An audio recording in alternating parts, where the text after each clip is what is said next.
नमस्कार मित्रांनो, मराठी तक चॅनलमध्ये आपले स्वागत आहे. रक्षाबंधनाचा सण आता जवळ आला असून त्यामुळे बाजारपेठांमध्ये खरेदीची लगबग वाढू लागली आहे.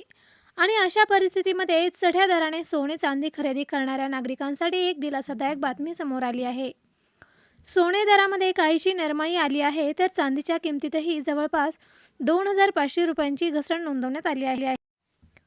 अशा परिस्थितीमध्ये सर्वात मोठा प्रश्न असा आहे की अचानक सोने आणि चांदी स्वस्त का झाले? ही घसरण पुढेही सुरू राहणार आहे का? रक्षाबंधनाच्या अगोदर सोने खरेदी करण्याची हीच योग्य संधी आहे का? आणि जर तुम्ही सोने आणि चांदी खरेदी करण्यासाठी बाजारात जाणार असाल, तर तुमच्या शहरामध्ये आज सोने आणि चांदीचा दर नेमका काय आहे? या सर्व प्रश्नांची माहिती आपण एक एक करून समजून घेऊयात.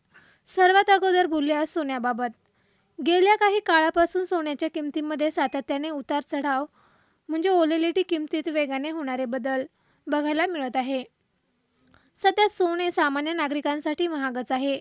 मात्र अलीकडील तेजीची राईस किंमत वाढण्याच्या कालावधीनंतर सोन्याच्या दरांमध्ये काहीशी नरमाई देखील बघायला मिळाली होती.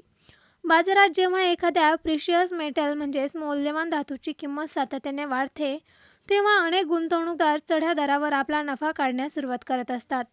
याला प्रॉफिट बुकिंग म्हणत असतात, म्हणजेच नफा सुरक्षित करणे असे सुद्धा म्हटले जाते. म्हणजेच ज्या लोकांनी कमी किमतीमध्ये सोने खरेदी केले होते, त्यांनी जेव्हा सोन्याचा दर वाढलेला बघितला, तेव्हा त्यांनी आपली गुंतवणूक विकून नफा सुरक्षित केला. यामुळे बाजारामध्ये सिलिंग प्रेशर्स म्हणजेच विक्रीचा दबाव वाढतो आणि त्याचा परिणाम सोन्याच्या किमतीवर देखील होतो. सोन्याच्या सध्याच्या नरमाईमागे ही एक महत्त्वाचे कारण मानले जात आहे. मात्र एक प्रॉफिट बुकिंग हे सोन्याच्या दरातील घसरणीचे कारण नाही. सोन्याच्या किमतीचा संबंध केवळ भारतातील बाजारांशी नाही, तर त्याचा संबंध आंतरराष्ट्रीय बाजारांशी देखील मोठ्या प्रमाणावर असतो. आंतरराष्ट्रीय बाजारामध्ये काय घडत आहे? अमेरिकन डॉलर किती मजबूत आहे? अमेरिकेतील इंटरेस्ट रेट्स व्याजदर बाबत काय अपेक्षा आहेत? आणि जगभरातील जिओपॉलिटिकल टेन्शन म्हणजेच भूराजकीय तणाव किती आहे? या सर्व गोष्टींचा थेट परिणाम गोल्ड प्राइसेस म्हणजे सोन्याच्या किमतीवर होत असतो. विशेषतः अमेरिकेच्या फेडरल रिझर्व्ह म्हणजेच अमेरिकेची मध्यवर्ती बँक मॅनेटरी पॉलिसी म्हणजेच चलनविषयक धोरणांकडे जगभरातील गुंतवणूकदार बारकाईने लक्ष ठेवून असतात. जर अमेरिकेमध्ये व्याजदर कपातीची अपेक्षा वाढली, तर सोन्याला त्याचा फायदाच मिळतो. कारण कमी इंटरेस्ट रेट इन्व्हायरमेंट म्हणजेच कमी व्याजदराचे वातावरण असताना गुंतवणूकदारांसाठी सोने तुलनेने अधिक आकर्षण ठरू शकते. परंतु दुसरीकडे अमेरिकन डॉलर मजबूत झाला किंवा व्याजदरांबाबत बाजारातील अपेक्षा बदलल्या, तर सोन्यावर दबाव निर्माण होऊ शकतो. याशिवाय जगभरातील जिओपॉलिटिकल अनसर्टन्टी म्हणजेच भूराजकीय अनिश्चितता देखील गोल्ड प्राइसेससाठी अत्यंत महत्त्वाची आहे. जगामध्ये युद्ध, तणाव किंवा आर्थिक अनिश्चितता वाढली की गुंतवणूकदार अनेकदा सुरक्षित मानल्या जाणाऱ्या मालमत्तेकडे वळतात, म्हणजेच सोन्याकडे वळतात. गोल्ड हे सेफ हेवन असेस्ट म्हणजे सुरक्षित गुंतवणुकीचं साधन मानलं जातं. मात्र इथे देखील परिस्थिती पूर्णपणे सरळ नाही. तणाव वाढल्यामुळे एका बाजूला सोन्याची मागणी वाढू शकते, तर दुसऱ्या बाजूला चढ्या दरावर गुंतवणूकदार प्रॉफिट बुकिंग करू शकतात. यामुळे गोल्ड मार्केट म्हणजे सोन्याच्या बाजारामध्ये अनेक वेळा एकाच दिवसात मोठ्या प्रमाणावर चढ उतार बघायला मिळते. आता बोलूयात चांदीबद्दल. चांदीच्या दरातही जवळपास 2,500 रुपयांची घसरण झाल्याची बातमी समोर आली आहे. चांदीकडे केवळ दागिने किंवा गुंतवणुकीच्या दृष्टीने बघितले जात नाही. चांदीचा इंडस्ट्रियल यूज म्हणजेच औद्योगिक वापर देखील मोठ्या प्रमाणावर होतो. इलेक्ट्रॉनिक्स उपकरणांपासून सोलार पॅनेल्स म्हणजे सौर पॅनेलपर्यंत अनेक उद्योगांमध्ये चांदीचा वापर केला जातो. त्यामुळे चांदीच्या किमतीवर इन्व्हेस्टमेंट डिपार्टमेंट म्हणजेच गुंतवणुकीची मागणी सोबतच इंडस्ट्रियल डिमांड औद्योगिक मागणी याचाही मोठा परिणाम असतो. याच कारणामुळे चांदी अनेक वेळा सोन्याच्या तुलनेत अधिक व्होलॅटिलिटीज म्हणजे जास्त वेगाने वर खाली होणार असते. जर जागतिक औद्योगिक मागणीबाबत सेटलमेंट बाजारातील भावना कमजोर झाला किंवा गुंतवणूकदारांनी प्रॉफिट बुकिंग केलं, तर चांदीमध्ये देखील मोठी घसरण बघायला मिळू शकते. आता येथे एक महत्त्वाची गोष्ट समजून घेणं गरजेचं आहे. जेव्हा बातम्यांमध्ये चांदी 2,500 रुपयांनी घसरल्याचे सांगितले जाते, त्याचा अर्थ देशातील प्रत्येक शहरात चांदीचा दर नेमका 2,500 रुपयांनीच कमी असेल असे नाही. गोल्ड आणि सिल्वरचे लोकल रिटेल रेट्स म्हणजे स्थानिक किरकोळ दर हे शहर, बिलियन मार्केट म्हणजे सराफा बाजार, डीलर्स म्हणजेच विक्रेते, प्युरिटी म्हणजे शुद्धता आणि इतर चार्जेस म्हणजे शुल्क यानुसार वेगवेगळे असू शकतात. त्यामुळे तुम्ही दिल्लीमध्ये असाल, मुंबईमध्ये असाल किंवा नागपूरमध्ये असाल, तसेच लखनौमध्ये असाल किंवा देशातील इतर कोणत्याही शहरामध्ये असाल, तर तुमच्या स्थानिक ज्वेलर्स म्हणजे सराफा व्यापाऱ्याकडील अंतिम दर थोडा वेगळा असू शकतो. विशेषतः ज्वेलरी म्हणजे दागिने खरेदी करताना केवळ बातम्यांमध्ये सांगितलेले गोल्ड रेट बघून निर्णय घेऊ नये. कारण दागिन्यांची किंमत फक्त सोन्याच्या दरावर ठरत नाही. जेव्हा तुम्ही एखादा दागिना खरेदी करत असता, त्यामध्ये गोल्ड व्हॅल्यू म्हणजे सोन्याची किंमत यासोबत मेकिंग चार्जेस, दागिने बनवण्याचे शुल्क आणि GST म्हणजेच वस्तू व सेवा कर यांसारखे शुल्क देखील जोडले असतात. त्यामुळे दुकानामध्ये फक्त आज 22 कॅरेट सोन्याचा दर किती आहे एवढे विचारणे पुरेसे नाही. तुम्ही हे देखील विचारले पाहिजे की या दागिन्यांची फायनल बिलिंग म्हणजेच अंतिम बिलाची रक्कम किती होणार आहे. अनेक वेळा हेडलाईनमध्ये म्हणजेच बातमीच्या मथळ्यामध्ये सोन्याचा दर कमी दिसतो, मात्र मेकिंग चार्जेस जास्त असल्यामुळे दागिन्यांची फायनल प्राईस म्हणजेच तुमच्या अपेक्षेपेक्षा खूपच जास्त असते. आता सोन्याची प्युरिटी म्हणजे शुद्धता देखील समजून घेऊया. 24 कॅरेट गोल्डला सर्वात शुद्ध सोनं मानलं जातं.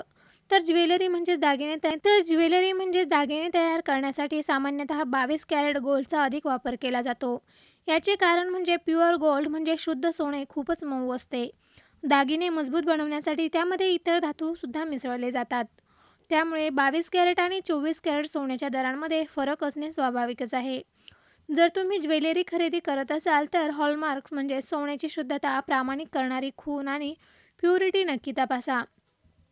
तसेच बिल म्हणजेच खरेदीच्या पावतीमध्ये त्याची माहिती आहे की नाही हे जरूर बघा. आता सर्वात मोठा प्रश्न म्हणजे या घसरणीनंतर सध्या सोने खरेदी करावे का? याचे थेट उत्तर देणे खूप कठीण आहे. कारण पुढील काही दिवसांमध्ये गोल्ड प्राइस म्हणजे सोन्याची किंमत कोणत्या दिशेने जाईल हे कोणीही सांगू शकत नाही. जर तुमची खरेदी रक्षाबंधन, लग्न किंवा कुटुंबातील एखाद्या आवश्यकतेसाठी असेल आणि तुम्हाला ज्वेलरीची गरज असेल तर केवळ सोने आणि आणखी स्वस्त होईल या अपेक्षेने खरेदी पुढे ढकलणे आवश्यक नाही. कारण ग्लोबल मार्केट म्हणजे जागतिक बाजारामध्ये एखादा मोठा जिओपॉलिटिकल डेव्हलपमेंट म्हणजेच भूराजकीय बदल, डॉलर मजबूत झाला किंवा इन्व्हेस्टमेंट ट्रेड एक्सपेक्शन म्हणजेच व्याजदरांबाबतच्या अपेक्षांमध्ये जर बदल झाला तर सोन्याच्या किमती पुन्हा वाढू शकतात. दुसरीकडे जर तुम्ही इन्व्हेस्टमेंट म्हणजेच गुंतवणुकीच्या दृष्टीने सोने खरेदी करत असाल तर शॉर्ट टर्म मुवमेंट म्हणजेच अल्पकालीन दरामधील चढ उतार पाहण्याऐवजी तुमची इन्व्हेस्टमेंट स्ट्रॅटेजी म्हणजेच गुंतवणुकीची रणनीती आणि रिस्क म्हणजेच जोखीम लक्षात घेणं अत्यंत महत्त्वाचं आहे.